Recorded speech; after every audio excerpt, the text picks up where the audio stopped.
kati ya miguu ya Kibu Denis pamoja na nyota yule Chumani Busaka.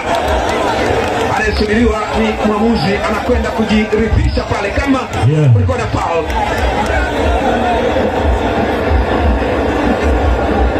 Ilikuwa moja kati ya shambulizi Simba wamelitengeneza. Anayesubiriwa ni Mohamed Mansour. Maelekezo bila shaka, nataka ango nyingine aweze kutazama vizuri zaidi tukio hili ambalo limefanyika ndani ya maguu 18 ya mtu mzima.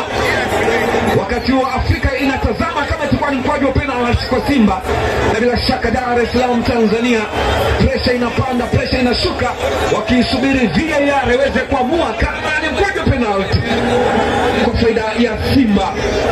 Hii ni mechi ya mkondo wa pili, nusu finali. Mwamuzi ameshamaliza kutazama VAR.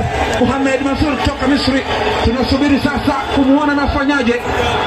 Wacha tuone. Anasema hakuna mkwaju wa penalty. Anasema hakuna mkwaju wa penalty, manake kukuwa na